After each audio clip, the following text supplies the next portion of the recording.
നമ്മുടെ കർത്താവും രക്ഷിതാവുമായ യേശുക്രിസ്തുവിന്റെ ധന്യനാമത്തിൽ തീറ്റുവാർ പ്ലാറ്റ്ഫോമിൽ ദൈവവചനം ശ്രവിച്ചുകൊണ്ടിരിക്കുന്ന എല്ലാവരെയും പ്രാർത്ഥനയിൽ ഓർക്കുന്നു. എല്ലാവർക്കും വന്ദനം.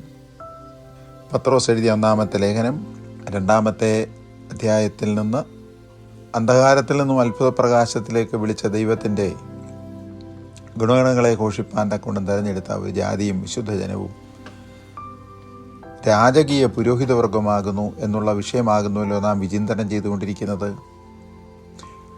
പഴയ നിയമത്തിൽ പൗരോഹിത്യ ശുശ്രൂഷയ്ക്ക് വേണ്ടി വേർതിരിക്കപ്പെട്ടവരെ ദൈവം തൻ്റെ ജനത്തിൻ്റെ ഇടയന്മാരാക്കിയതുപോലെ പുതിയ നിയമത്തിൽ കർത്താവിൻ്റെ ശുശ്രൂഷയ്ക്ക് വേണ്ടി വേർതിരിക്കപ്പെട്ട രാജകീയ പുരോഹിതവർഗത്തിൻ്റെ ശുശ്രൂഷകന്മാരായി 5 വിധ ശുശ്രൂഷകൾ ദൈവം ദൈവസഭയ്ക്ക് കൊടുത്തിട്ടുണ്ട് എന്നുള്ളത് വിശുദ്ധ പൗലോസ് എഫെസർക്ക് എഴുതിയ 4-ാം അധ്യായത്തിൻ്റെ 11-ാമത്തെ വാക്യത്തിൽ എഴുതിയിരിക്കുന്നു. അതിൽ ദൈവദാസന്മാരായിരിക്കുന്ന ശുശ്രൂഷന്മാരെ ഇടയന്മാരായി ചിത്രീകരിച്ചിട്ടുണ്ട്. ഇടയൻ എന്ന പദത്തിന് പോയിമൻ എന്ന പദമാണ് ഗ്രീക്ക് ഭാഷയിൽ കൊടുത്തിരിക്കുന്ന. RAH എന്ന പദമാണ് എബ്രായ ഭാഷയിൽ ഇസ്രായേൽ ജനങ്ങൾ ആദ്യം മുതൽ ഇന്ന് വരെയുള്ളതും ഇനിയുള്ളവരും ഏകകണ്ഠേന സമ്മതിക്കുന്ന ഒരു നഗ്നസത്യം. യഹോവയാണ് അവരുടെ ഇടയൻ. അത് ദാവീദ് രാജാവ് ഇടയനായിരുന്ന തൊഴിൽ ചെയ്തിട്ട് രാജകീയ പദവിയിൽ വന്ന ശേഷം 23-ാം അധ്യായത്തിൽ പറഞ്ഞിരിക്കുന്ന പദം ഓർക്കണം. ആസാഫും 80-ാമത്തെ സങ്കീർത്തനത്തിൽ യോസേപ്പിനെ ആട്ടിൻകൂട്ടത്തെ പോലെ നടത്തിയ ദൈവം എന്ന് പറഞ്ഞ് ദൈവത്തെ മോഹപ്പെടുത്തുന്നു. പുതിയ നിയമത്തിൽ നാം വരുമ്പോൾ തുടരുകയാണ് വിഷയം. യോഹന്നാൻ എഴുതിയ സുവിശേഷം 10-ാം അധ്യായത്തിൻ്റെ 11-ാമത്തെ വാക്യം. യേശു ക്രിസ്തു നല്ല ഇടയൻ. അവൻ എന്ത് ചെയ്തു? ആടുകൾക്കു വേണ്ടി ജീവനെ കൊടുത്തു. അല്ലാതെ വേറെ ഇടയന്മാരും ആത്മീയ ഗോളത്തിലുണ്ട്. 10-ാം അധ്യായത്തിൻ്റെ 12-ാമത്തെ വാക്യം. കൗലിടയൻ ചെന്നായ്ക്കളെ വരുന്നത് കണ്ടിട്ട് ഓടിപ്പോകും. ആടുകളെക്കുറിച്ച് വിചാരമില്ലാത്തവർ ആണ് കൗലിടയൻ. അതുകൊണ്ട് കർത്താവ് തൻ്റെ ശിഷ്യഗണത്തോട് പറഞ്ഞപ്പോൾ പറഞ്ഞു, ആടുകളെക്കുറിച്ച് വിചാരമില്ലാത്തവർ ആകരുത് നിങ്ങൾ. എബ്രായർക്ക് എഴുതിയ ലേഖനം 13-ാം അധ്യായം 20-ാമത്തെ വാക്യത്തിൽ യേശു ക്രിസ്തു ആടുകളുടെ വലിയ ഇടയൻ. സ്തോത്രം. ചെറിയ ആട്ടിൻകൂട്ടങ്ങൾ പലത് ചേർക്കുമ്പോഴാണ് വലിയ ആട്ടിൻകൂട്ടമായി ഒന്നിച്ച് സംഘടിക്കുന്നത്. ചെറിയ ആട്ടിൻകൂട്ടങ്ങളുടെ ഇടയന്മാരുടെ നടുവിൽ അവർക്ക് ആടുകളെ കൊടുത്ത വലിയ ഇടയൻ ഉണ്ട്, ഗ്രേറ്റ് ഷെപ്പേർഡ്. അതാരാണെന്നാണ് വിശുദ്ധ പൗലോസ് എഴുതിയിരിക്കുന്നത്. ദാവീദാദിയായ യഹോവയായ ദൈവമാണ് ഞങ്ങളുടെ ഇടയൻ എന്ന് പറഞ്ഞപ്പോൾ പൗലോസ് പറഞ്ഞു, നമ്മളുടെ വലിയ ഇടയൻ യേശു ക്രിസ്തുവാണ്. പത്രോസ് എഴുതിയ 1-ാമത്തെ ലേഖനം 2-ാം അധ്യായത്തിൻ്റെ 25-ാമത്തെ വാക്യത്തിൽ യേശു ക്രിസ്തു ആത്മാക്കളുടെ ഇടയനും അധ്യക്ഷനും എന്നെഴുതിയിരിക്കുന്നു. അപ്പോൾ യേശു ക്രിസ്തുവിന് വിശുദ്ധ പൗലോസ് കൊടുത്തിരിക്കുന്ന 2-ാമത്തെ പേര് ആത്മാക്കളുടെ ഇടയനും അധ്യക്ഷനുമാണ്. പത്രോസ് എഴുതിയ 1-ാമത്തെ ലേഖനം 5-4 യേശു ക്രിസ്തു ഇടയശ്രേഷ്ഠൻ എന്നും എഴുതിയിരിക്കുന്നു.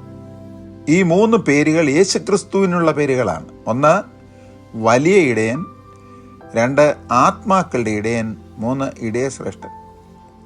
ഈ പേരുകൾ യേശു ക്രിസ്തുവിന് മാത്രമായി വിശുദ്ധ അപ്പസ്തലൻ എഴുതിയിരിക്കുമ്പോൾ നിങ്ങളെ ഞങ്ങൾ അറിയിച്ച സുവിശേഷത്തിന് വിരുദ്ധമായി ഞങ്ങളാകട്ടെ, സ്വർഗത്തിൽ നിന്നൊരു ദൂതനാകട്ടെ നിങ്ങളെ വേറെ ഒരു സുവിശേഷം അറിയിച്ചാൽ, നേരത്തെ കഴിഞ്ഞ ക്ലാസ്സിൽ നാം ചിന്തിച്ചതാണ്, സ്വർഗത്തിൽ നിന്നുള്ള ദൂതൻ എന്ന് പറഞ്ഞാൽ ദൈവസിംഹാസനത്തിനു ചുറ്റും ദൈവത്തെ ആരാധിച്ചുകൊണ്ടിരിക്കുന്ന 6 ചിറകുള്ള ദൂതന്മാരാകുന്ന സെറാഫുകളുടെ കൂട്ടത്തിൽ നിന്നൊരുവനെന്നല്ല, ആജ്ഞാനുവർത്തികളായി നിൽക്കുന്ന ലക്ഷോപലക്ഷം ദൂതന്മാരുടെ തലവനായിരിക്കുന്ന മിഖായേൽ എന്നല്ല, ദൈവത്തിൻ്റെ ദൂതുവാഹകന്മാരായി നിൽക്കുന്ന ഗബ്രിയേൽ എന്നല്ല, ദൈവത്തിൻ്റെ വസ്തുവകളെ സൂക്ഷിക്കുന്ന കെരൂബുകൾ എന്നും അല്ല.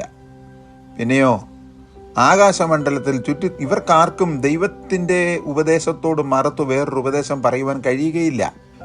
കാരണം തന്നെത്താൻ ഉയർത്തിയ ലൂസിഫറിനെ വെട്ടി വീഴ്ത്തിയതും വാഴ്ച കാത്തുകൊള്ളാതിരുന്ന ദൂതന്മാരെ ചങ്ങലകൾ ഇട്ട് മഹാദിവസത്തിലെ ന്യായവിധിക്ക് വേണ്ടി സൂക്ഷിച്ചിരിക്കുന്നതും കണ്ടിട്ടുള്ള ദൂതന്മാരാണ് ഇവർ. അപ്പോൾ ദൈവം അരുളി ചെയ്തതും ദൈവപുത്രൻ അരുളി ചെയ്തതും കർത്താവിൽ നിന്ന് പ്രാപിച്ച ഉപദേശങ്ങൾ അപ്പസ്തലന്മാർ നിർവ്യാജ മനസ്സിൽ ഉപദേശിച്ചതുമായ ഉപദേശത്തിന് വേറൊരു വിധ സുവിശേഷവും ഉപദേശവും പറയുവാൻ മുകളിൽ കണ്ട ദൂതന്മാർക്ക് കഴിയുകയില്ല. പിന്നെ ചെയ്യുന്നത് ദുഷ്ടാത്മസേനയാണ്. ആകാശത്തിൽ നിന്ന് വെട്ടേറ്റ് നിലത്തു വീഴുകയും ഇപ്പോൾ ആകാശമണ്ഡലത്തിൽ ചുറ്റിത്തിരിഞ്ഞുകൊണ്ടിരിക്കുന്ന ഫോഷ്കിൻ്റെ ആത്മാവുമാണ്. ഈ 3 പേരുകൾ ദൈവത്തിന് മാത്രമുള്ളതാണ്. അപ്പോൾ ഇനി ഈ പേരെടുത്തുകൊണ്ട് ആരെങ്കിലും ഡ്യൂപ്ലിക്കേറ്റ് ആളുകളുടെ ഇടയനായി വരുന്ന വലിയ ഇടയൻ എന്ന് പറയുന്നവരോ ഇടയശ്രേഷ്ഠൻ എന്ന് പറയുന്നവരോ ആത്മാക്കളുടെ ഇടയനെന്നോ ഒക്കെ പറഞ്ഞു വന്നാൽ അത് വേദപുസ്തകത്തിലുള്ള ഉപദേശമല്ല എന്നുള്ളതും മറന്നു പോകരുത്. ഇടയ ശുശ്രൂഷ പുതിയ നിയമത്തിൽ എന്താകുന്നുവെന്ന് നോക്കുക. എഫെസ്യർക്ക് എഴുതിയ ലേഖനം 4-11 വാക്യം. ഇത് 5 വിധ ശുശ്രൂഷകളിൽ 4ാമത്തെ ശുശ്രൂഷയാണ്. 1ാമത്തെ ശുശ്രൂഷ അപ്പോസ്തല ശുശ്രൂഷ. അതുകൊണ്ട് തന്നെ കേൾക്കുന്നവർ ഈ അപ്പോസ്തോലൻ എന്ന് പറയുന്ന ആ പദം ഉച്ചരിക്കരുത്. വിശുദ്ധ വേദപുസ്തകത്തിൽ അങ്ങനെ ഒരു പദം ഇല്ല. അപ്പോസ്തലൻ എന്ന് പറഞ്ഞാൽ അയക്കപ്പെട്ട സ്ഥാനത്ത് ഇളകിപ്പോകാതെ വിട്ടുപോകാതെ നിൽക്കുന്ന വ്യക്തി എന്നാണ് അതിൻ്റെ അർത്ഥം. അപ്പോസ്തലൻ എന്ന് മാത്രമേ പറയാവൂ, അപ്പോസ്തോലൻ എന്ന് പറയരുത്. ഞാൻ പറയുന്നതിൽ നിങ്ങൾക്ക് സംശയമുണ്ടെങ്കിൽ തിരുവചനത്തിലെ ഏത് പുസ്തകം പുതിയ നിയമത്തിൽ എടുത്തു നോക്കിയാലും, വിശേഷാൽ അപ്പസ്തലന്മാരുടെ പേരിൽ ഉള്ള ഒരു പുസ്തകം ലൂക്കോസ് തന്നെ എഴുതിയിട്ടുണ്ട്. തെയോഫിലോസിന് എഴുതിയ പുസ്തകമാണത്. തെയോഫിലോസ് ആരായിരുന്നുവെന്നും മറ്റും ചരിത്രത്തിൽ കാണുന്നുണ്ട്. റോമൻ സൈന്യത്തിലെ ഒരു സൈന്യാധിപനായിരുന്നു. ഹി വാസ് ഈക്വലിൻ്റെ brigadier or a major general. അയാളുടെ ശുശ്രൂഷയിൽ ആഥൻസ് പട്ടണം പിടിച്ചടക്കപ്പെട്ടപ്പോൾ അവിടുത്തെ സുപ്രസിദ്ധരായ ഭിഷഗ്വരന്മാരിൽ ഒരാളായിരുന്നു ലൂക്കോസ്. അപ്പസ്തലനായ പൗലോസിൻ്റെ ശുശ്രൂഷയിൽ ഈ ലൂക്കോസ് സത്യസുവിശേഷം അറിയുകയും ലൂക്കോസ് എന്ന വൈദ്യൻ്റെ ശുശ്രൂഷയിൽ ബ്രിഗേഡിയറോ മേജർ ജനറലോ ആയിരുന്ന തെയോഫിലോസിൻ്റെ ഒരു അസുഖം മാറി നന്ദി സൂചകമായി സ്വതന്ത്രനാക്കിയ ശേഷം കർത്താവിൻ്റെ ശിഷ്യനും അപ്പസ്തോലൻ്റെ ശിഷ്യനുമായി വേർതിരിഞ്ഞു. തൻ്റെ പൂർവ്വകാല യജമാനനായിരുന്ന തെയോഫിലോസ് തനിക്ക് ചെയ്ത ഉപകാരത്തിന് നന്ദി സൂചകമായി താൻ സേവിച്ചു വന്ന കർത്താവായ യേശുക്രിസ്തുവിൻ്റെ ചരിത്രം എഴുതിയ പുസ്തകമാണ് ലൂക്കോസിൻ്റെ സുവിശേഷവും അപ്പസ്തല പ്രവൃത്തിയും. അപ്പോൾ പൗലോസ് എഫെസ്യർക്ക് എഴുതിയ ലേഖനം 4-11 വാക്യത്തിൽ 5 ശുശ്രൂഷകൾ ദൈവം തൻ്റെ സഭയ്ക്ക് കൊടുത്തിട്ടുണ്ട്. അത് ദൈവപുത്രൻ്റെ ശരീരമാകുന്ന സഭ, മണവാട്ടിയാകുന്ന സഭ ക്രിസ്തുവിനോളം വളർന്നു വലുതാകേണ്ടതിനു വേണ്ടി പോഷകങ്ങൾ, ആത്മീയ പോഷകങ്ങൾ കൊടുത്ത് അവളെ വളർത്തേണ്ടതിന് വേണ്ടിയാണ് അത് കൊടുത്തിരിക്കുന്നത്. ഈ 5 ശുശ്രൂഷകൾ. 1 അപ്പസ്തലന്മാർ, അയക്കപ്പെട്ടവർ, സ്ഥാനാപതികൾ. 2 പ്രവാചകൻ. 3 സുവിശേഷകൻ. 4 ഇടയൻ.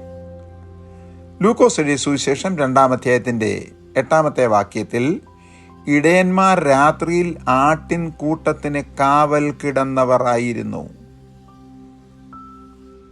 അത് ഉൾപ്രദേശത്തിലും കൊട്ടാരങ്ങളിലും സുരക്ഷാ മണ്ഡലങ്ങളിലുമല്ല ആട്ടിൻകൂട്ടങ്ങളെ കാവലിടുന്നത്, വെളിംപ്രദേശത്ത്. ആ ആട്ടിൻകൂട്ടത്തിന് നേരെ ചെന്നായ്ക്കളോ ദുഷ്ടമൃഗമോ രാക്കാലങ്ങളിൽ വന്ന് ആടുകളെ മോഷ്ടിച്ചും കടിച്ചു കീറിയും കൊണ്ടുപോകാതിരിപ്പാൻ ആടുകൾ എവിടെയോ അവിടെ, ആടുകൾ വെളിംപ്രദേശത്താണെങ്കിൽ ആ വെളിപ്രദേശത്ത് ഇടയന്മാരും കിടക്കും. അപ്പോൾ ഇടയന്മാരെ സംബന്ധിച്ച് പുതിയ നിയമത്തിലെ ശുശ്രൂഷകളുടെ മാനദണ്ഡങ്ങളാണ് നാം പഠിക്കുന്നത്. ആടുകൾ പാർക്കുന്ന ഇടത്ത് പാർക്കുന്നവരായിരിക്കണം ഇടയന്മാർ. ആടുകൾ എങ്ങനെങ്കിലും ചേരികളിൽ കിടന്നോട്ടെ, ഞങ്ങൾ കൊട്ടാരത്തിലേക്ക് ജീവിക്കൂ, ആടുകൾ എന്തും തിന്നുകൊള്ളട്ടെ, എന്തും കുടിച്ചുകൊള്ളട്ടെ, ഞങ്ങൾ സുഖലോലുപന്മാരായി സുഖഭക്ഷണമേ കഴിക്കുകയുള്ളൂ എന്ന് ചിന്തിക്കരുത്. അത് ഇടയൻ്റെ ശുശ്രൂഷയല്ല. പഴയ നിയമത്തിൽ ഒരു ഇടയൻ്റെ യോഗ്യതയെക്കുറിച്ച് ശൂലേമി പറഞ്ഞ ഒരു പദമുണ്ട്. ശൂലേമി പറഞ്ഞ ഒരു പദം ഉത്തമഗീതം 1-ാം അധ്യായം 8-ാമത്തെ വാക്യത്തിൽ. ശൂലേമിയുടെ പ്രാണപ്രിയനായ ഇടയൻ കൂട്ടിടയന്മാരുടെ കൂടെ കാവൽ കൂടാരത്തിനരികെ ആകുന്നു എന്ന്. അപ്പോൾ ഇടയന്മാർ ആടുകളോടുകൂടെ, ശ്രേഷ്ഠ ഇടയന്മാർ ആട്ടിൻ കൂട്ടങ്ങൾക്ക് കാവൽ കിടക്കുന്ന കൂട്ടിടയന്മാരോടുകൂടെ. ഇതൊക്കെ ആത്മീയ പാഠങ്ങളാണ്. ഇതൊക്കെ ഇന്നത്തെ പുതിയ നിയമസഭയിലുള്ള ഉന്നതന്മാരെന്ന് അഭിമാനിക്കുന്ന സുഖലോലുപന്മാരായ ഇടയന്മാരോടുള്ള ഉപദേശം കൂടെയാണ്. നല്ല ഇടയൻ്റെ യോഗ്യതയെക്കുറിച്ച് തിരുവചനത്തിൽ പിന്നെയും ദാവീദ് സ്വന്തം അനുഭവത്തിൽ കൂടെ പറഞ്ഞ ഒരു പദം കൂടെ പറയാം. എന്നിട്ട് പുതിയ നിയമത്തിലെ ഇടയന്മാരെന്ന് അഭിമാനിക്കുന്ന വ്യക്തികൾ തങ്ങൾ ഏത് തരത്തിലൊക്കെ തങ്ങളുടെ കൂടാരത്തിലും മേച്ചൽപ്പുറത്തും ഉള്ള ആടുകൾക്ക് മാതൃകയായിരിക്കുന്നുവെന്നും ഒന്ന് സ്വയം ശോധന ചെയ്യുന്നത് നന്നായിരിക്കും. ശമൂവേലിൻ്റെ 1-ാമത്തെ പുസ്തകം 17-ാം അധ്യായം 34 മുതൽ 36 വരെയുള്ള വാക്യങ്ങൾ. ഒരു കാര്യം ഇടയിൽ പറയട്ടെ. 2 ശമൂവേലും 2 രാജാക്കന്മാരും 2 ദിനവൃത്താന്തവും അതുപോലെ 2 കൊരിന്ത്യരും 2 തെസ്സലോനിക്കരും അങ്ങനെ ലേഖനങ്ങളും പുസ്തകങ്ങളും വിശുദ്ധ വേദപുസ്തകത്തിൽ ഇല്ല. നിങ്ങൾ ഈ പറയുന്ന ഈ 2 പുസ്തകങ്ങളിലുള്ള പുസ്തകങ്ങളുടെ അതിൻ്റെ ഹെഡിങ് ഒന്ന് വായിച്ചു നോക്കിയാൽ അതവിടെ എഴുതിയിട്ടുണ്ട്. 2 രാജാക്കന്മാരെന്നല്ല, രാജാക്കന്മാരുടെ 2-ാമത്തെ പുസ്തകം. 2 ശമൂവേൽ എന്നല്ല, ഒരു ശമൂവേലേ ഉള്ളൂ. ആ ശമൂവേൽ 2 പുസ്തകങ്ങൾ എഴുതിയിട്ടുണ്ട്. ശമൂവേൽ എഴുതിയ 2-ാമത്തെ പുസ്തകം, 1-ാമത്തെ പുസ്തകം. കൊരിന്ത്യർക്ക് എഴുതിയപ്പെട്ട 1-ാമത്തെ ലേഖനം, 2-ാമത്തെ ലേഖനം. അതുകൊണ്ട് വീണ്ടും ഒരു കാര്യം കൂടെ പുതിയ നിയമസഭാ വിശ്വാസികളെയും ശുശ്രൂഷന്മാരെയും ഓർപ്പിക്കുന്നത്, ഇന്ന് നമ്മുടെ ചിന്തയ്ക്ക് വേണ്ടി 2 രാജാക്കന്മാർ 1-ാം അധ്യായം 8-ാമത്തെ വാക്യം വായിക്കാമെന്ന് പറയരുത്. അത് വിശുദ്ധ വേദപുസ്തകത്തിലുള്ള ഒരു വിഷയമല്ല. രാജാക്കന്മാരുടെ 1-ാം പുസ്തകം 8-ാമത്തെ വാക്യമെന്നും കൊരിന്ത്യർക്ക് എഴുതപ്പെട്ട 1-ാമത്തെ പുസ്തകം 15-ാം അധ്യായം 22-ാമത്തെ വാക്യമെന്നും ഒക്കെ പറഞ്ഞേ പറയാവൂ. ശരി, ഇനിയും തിരികെ പോകാം. ശമൂവേൽ എഴുതിയ 1-ാമത്തെ പുസ്തകം 17-ാം അധ്യായം 34 മുതൽ 36 വരെയുള്ള വാക്യങ്ങൾ പെരുമ്പറ കൊട്ടി ആരോടും പറയാതെ മൈക്കിൻ്റെ മുന്നിലും പ്ലാറ്റ്ഫോമുകളിലും ഉച്ചൈശ്വര്യം ഘോഷിച്ചിട്ട് ഞാനൊരു വലിയ ഇടയനാണെന്നുള്ള കീർത്തിയും പ്രസിദ്ധിയും പ്രാപിപ്പാൻ താല്പര്യപ്പെടാത്ത ദാവീദ് അത് രഹസ്യമായി സൂക്ഷിച്ചിരുന്ന ഒരു കാര്യം സാക്ഷ്യം പറയുകയാണ് ശൗലിൻ്റെ മുൻപിൽ. ഒരിക്കൽ ഒരു സിംഹം വന്നു, വേറൊരിക്കൽ ഒരു കരടിയും വന്നു. ശ്രദ്ധിക്കുക, ഒരു സിംഹം വന്നുവെന്ന്. എവിടെ നിന്ന് വന്നു? യെരമ്യാ പ്രവചനം 50-ാം അധ്യായം 44-ാമത്തെ വാക്യത്തിൽ എഴുതിയിട്ടുണ്ട്, യോർദാന്റെ വൻകാടുകളിൽ നിന്ന്, വൻകാട്ടിൽ നിന്ന് വേറൊരിക്കൽ ഒരു കരടിയും വന്നു. എവിടെ നിന്ന്? വൻകാട്ടിൽ നിന്ന്. ആട്ടിൻ കൂട്ടത്തിൽ നിന്നും ആട്ടിൻകുട്ടിയെ പിടിച്ചു.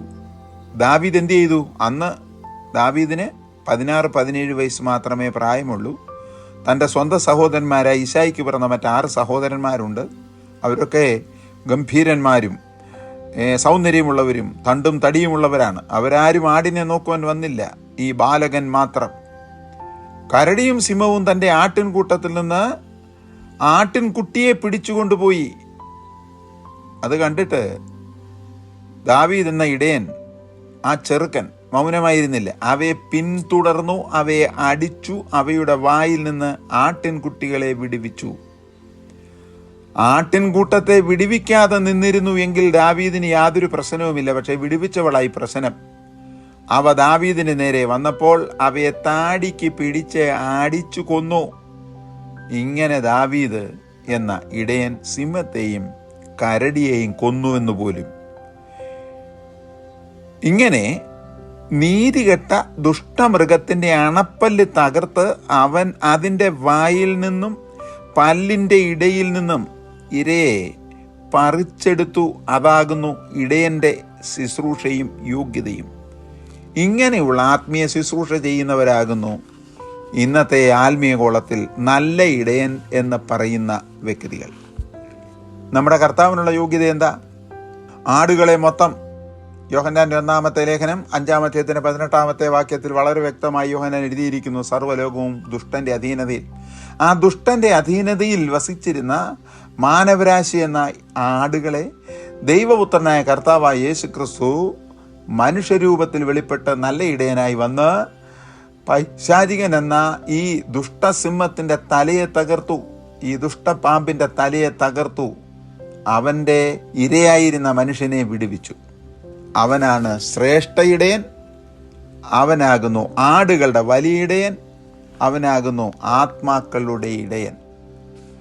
ഈ ശുശ്രൂഷയൊക്കെ ചെയ്യണമെങ്കിൽ ആത്മാക്കളെക്കുറിച്ച് ഭാരമുള്ളവരായിരിക്കണം. ഇടയൻ എന്നുള്ള വിഷയമാണ് നാം പഠിച്ചുകൊണ്ടിരിക്കുന്നത്. രാജകീയ പുരോഹിത വർഗത്തിന് കൊടുക്കപ്പെട്ടിരിക്കുന്ന അതിമഹത്വകരമായ ഒരു ശുശ്രൂഷ. ശ്രദ്ധിക്കൂ, പുതിയ നിയമ ഇടയന്മാരുടെ ശുശ്രൂഷകൾ എന്തെല്ലാമാണ്. അരമനകളിൽ പാർക്കുകയും കത്തീഡ്രലുകളിൽ ഇങ്ങനെ തൊപ്പി ഇട്ടും വടി പിടിച്ചും 12 നക്ഷത്രങ്ങളെ തുന്നിച്ചേർത്ത തുണി തലയിൽ മൂടിക്കൊണ്ടിരിക്കുന്നത് മാത്രമല്ല, ഇന്നത്തെ മുന്തിയിനം വണ്ടിയിൽ യാത്ര ചെയ്ത് 5 നക്ഷത്ര ഹോട്ടലുകളിൽ താമസിച്ച് വീടിൻ്റെ മുന്നിൽ വലിയ ബോർഡുമൊക്കെ എഴുതി വെച്ച് താമസിക്കുന്നത് മാത്രമല്ല, കൺവെൻഷൻ പ്ലാറ്റ്ഫോമുകളിൽ നടുക്കലത്തെ സുഖകരമായ കസേരയിൽ വന്നിരിക്കുമ്പോൾ താഴത്തെ പുല്ലിൽ ഇരിക്കുന്ന പാവപ്പെട്ട വിശ്വാസികളെ നോക്കി അധികാരം നടത്തുകയല്ല ആത്മീയ ഗോളത്തിലെ ഇടയ ശ്രേഷ്ഠന്മാരെന്ന് അഭിമാനിക്കുന്നവർ ചെയ്യേണ്ടത്. പുതിയ നിയമത്തിലെ ഇടയന്മാരുടെ ശുശ്രൂഷകൾ എന്തെല്ലാമാകുന്നു എന്ന് കർത്താവും രക്ഷിതാവുമായ ആടുകളുടെ വലിയ ഇടയൻ, ഇടയശ്രേഷ്ഠൻ, ആത്മാക്കളുടെ ഇടയൻ കൊടുത്തിരിക്കുന്ന നിയോഗം, കമ്മീഷൻ എന്തെല്ലാമാണ് എന്ന് ചിന്തിക്കുക. ആധാരമായി യോഹന്നാൻ എഴുതിയ സുവിശേഷം 21 15 മുതൽ 17 വരെയുള്ള വാക്യങ്ങൾ വായിച്ചു കൊണ്ടാൽ മതി. ഒന്നാമത്തെ ശുശ്രൂഷ. യോഹന്നാൻ 12 അപ്പസ്തലന്മാരിൽ മുന്തി നിൽക്കുന്ന ശ്രേഷ്ഠനായിരിക്കുന്ന, എല്ലാവരും അംഗീകരിക്കപ്പെട്ടിരിക്കുന്ന പത്രോസിനോട് ചോദിച്ചു, പത്രോസേ, ഈ നിൽക്കുന്ന എല്ലാവരിലും അധികം എന്നെ നീ സ്നേഹിക്കുന്നുവോ? ഉപകർത്താവേ, കൊടുത്ത നിയോഗം, നീ എന്നെ സ്നേഹിക്കുന്നെങ്കിൽ കുഞ്ഞാടുകളെ മേയ്ക്കണം, എൻ്റെ ആടുകളെ നീ മേയ്ക്കണം. അപ്പോൾ ഒന്നാമത്തെ ശുശ്രൂഷ ഇടയന്മാരെ സംബന്ധിച്ച് കുഞ്ഞാടുകളെ മേയ്ക്കുക എന്നുള്ളതാണ്. Feed the lamb. വിശുദ്ധ വേദപുസ്തകത്തിൽ പലവിധ ആടുകൾ ഉണ്ട്. വിശുദ്ധ വേദപുസ്തകത്തിൽ പലവിധ ആടുകൾ ഉണ്ട്.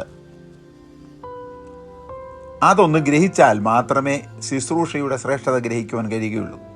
മത്തായി എഴുതിയ സുവിശേഷം 12 11 വാക്യം. ഒന്നാമത്തെ വിഭാഗം ചെമ്മരിയാട്. അതിന് ഇംഗ്ലീഷിൽ ഷീപ്പ് എന്നാണ് എഴുതിയിരിക്കുന്നത്. യവന ഭാഷയിൽ പ്രൊബാറ്റോൺ, PROBATON, വാക്കിനർത്ഥം മുൻപോട്ട് പോകുന്ന ആടുകൾ. മത്തായി എഴുതിയ സുവിശേഷം 10:6 ഇസ്രയേൽ ഗൃഹത്തിലെ കാണാതെ പോയ ആടുകൾ എന്ന് കർത്താവ് പറഞ്ഞിട്ടുണ്ടല്ലോ. ചെമ്മരിയാടിനെ സംബന്ധിച്ചാണ്. ഒന്നാമത്തെ ഇനം ചെമ്മരിയാട് അഥവാ ഷീപ്പ് അഥവാ പ്രൊബാറ്റോൺ. അതിനെ മേയ്ക്കണം. ഒരിടത്ത് നിന്ന് തീർത്ത് കഴിഞ്ഞാൽ അവിടെ തന്നെ കറക്കി നടത്തി അത് നല്ല പുല്ലുള്ളിടത്തേക്ക് നടത്തണം. അതാണ് 23 സങ്കീർത്തനത്തിൽ എഴുതിയിരിക്കുന്നത്. രണ്ടാമത്തെ ഇനം യോഹന്നാൻ 1 29 വാക്യം. ദൈവത്തിൻ്റെ കുഞ്ഞാട്, ലാംബ് ഓഫ് ഗോഡ്. അതിന് മൂലഭാഷയിൽ, യവന ഭാഷയിൽ എഴുതിയിരിക്കുന്ന അംനോസ് എന്നാണ്. AMNOS, അംനോസ് ടു തെയോസ്. ഉടൻ ജനിച്ച നിഷ്കളങ്കമായ കുഞ്ഞാട്. ഉടൻ ജനിച്ചത്, പ്രസവിച്ച് താഴെ ഇട്ടിട്ടുള്ളതേ ഉള്ളൂ. അതിനെ ശുദ്ധി ചെയ്തിട്ട് എഴുന്നേറ്റ് നിന്ന് കഷ്ടിച്ച് നിൽക്കുവാൻ പ്രായമായത്. അങ്ങനെയുള്ള ഒരു പദപ്രയോഗമാണ് യോഹന്നാൻ കർത്താവിനെ കാണിച്ചിട്ട് തൻ്റെ ശുശ്രൂഷയുടെ ആരംഭ ദിവസത്തിൽ പറഞ്ഞത്. ഇതാ ലോകത്തിൻ്റെ പാപത്തെ ചുമക്കുന്ന ദൈവത്തിൻ്റെ കുഞ്ഞാട്, അംനോസ്. ഒറ്റ വ്യക്തിയേ ഉള്ളൂ, അത് ദൈവപുത്രൻ മാത്രം. ഒരേ ഒരുവൻ, ദൈവപുത്രൻ മാത്രം. ആധാരമായി എബ്രായർക്ക് എഴുതിയ ലേഖനം 7-26 വാക്യം വായിച്ചു കൊണ്ടാൽ മതി. 2 വിധ ആടുകളെക്കുറിച്ച് നാം കണ്ടു. തുടരാം. ദൈവം നമ്മെ അനുഗ്രഹിക്കട്ടെ. പലവിധ ആടുകളുണ്ട്. അതിലൊന്നാമത്തേത് മുൻപോട്ട് പോകുന്ന ആടുകൾ. 2 ഇപ്പോൾ ജനിച്ചു വീണ ആടുകൾ. അതുകൊണ്ടാണ് പൗലോസും മറ്റും പറഞ്ഞു, ഇപ്പോൾ ജനിച്ച ശിശുക്കളെ പോലെ നിങ്ങൾ മായമില്ലാത്ത പാല് കുടിപ്പീൻ. പിതാവേ, എല്ലാവരെയും അനുഗ്രഹിക്കണം. ഞങ്ങൾ ഏത് വിധത്തിലുള്ള ആടുകളാകുന്നുവെന്ന് ഞങ്ങളെ തന്നെയും ഞങ്ങളോടുകൂടെയുള്ള ആടുകളെയും ശോധന ചെയ്ത് ജീവിപ്പാൻ വലിയ ഇടയനും ശ്രേഷ്ഠ ഇടയനുമായ അങ്ങ് ഞങ്ങൾക്കും കൃപ തരണം, കേൾക്കുന്നവർക്കും കൃപ തരണം. യേശുക്രിസ്തുവിൻ നാമത്തിൽ തന്നെ.